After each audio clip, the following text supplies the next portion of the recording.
গ্রাম বাংলায় এখন যে সিজনটি চলতেছে এটা হচ্ছে ফসল লাগানোর সিজন। আমি যে দিকটাতে হাঁটতেছি এটা হচ্ছে জালাপাট। এখান থেকে জালাগুলো তুলে জমি চাষ করা হয়। এই যে দেখেন এরা কলা গাছ দিয়ে বোর বানাইছে। এইটা কাটা বানাই দিছে? হ্যাঁ, নিজের বানাইছো? আজকের ওয়েদারটা দেখেন, পুরাই মাথা নষ্ট। মন চাইতেছে উড়াল দেই কলা গাছের নিচে মুক্ত বাতাসে।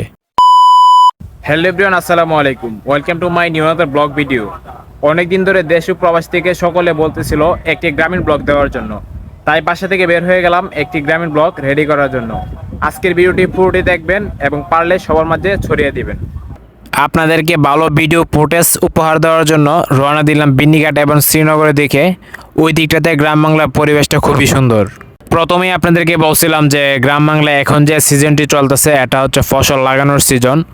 এই সময়টা হচ্ছে একদিকে কষ্টের আরেকদিকে আনন্দের। আপনাদের সকলেই জানেন কতটা কষ্ট করে জমি চাষ করতে হয়। আমি এখন চলে আসছি একটি জালাপাটে।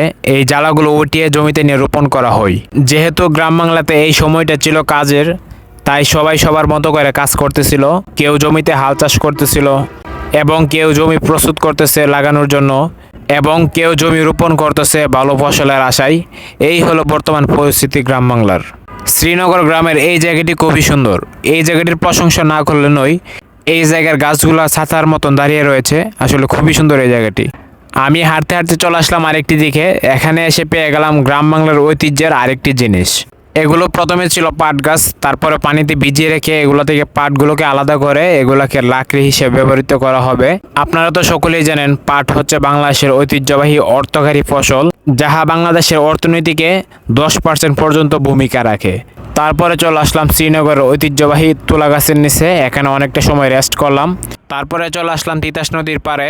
এখানে এসে দেখি 3 বন্ধু মিলে কলা গাছ দিয়ে বোরা বানিয়ে আনন্দ উপভোগ করতেছে নদীতে।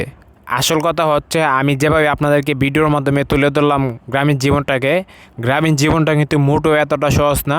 এটা খুবই খুবই কঠিন। তো সবাই ভালো থাকবেন, সুস্থ থাকবেন। দেখা হবে নতুন আরেকটি ভিডিওতে। ভিডিওটি ভালো লাগলে লাইক, শেয়ার, কমেন্ট করবেন। ধন্যবাদ সবাইকে ভিডিওটি দেখার জন্য।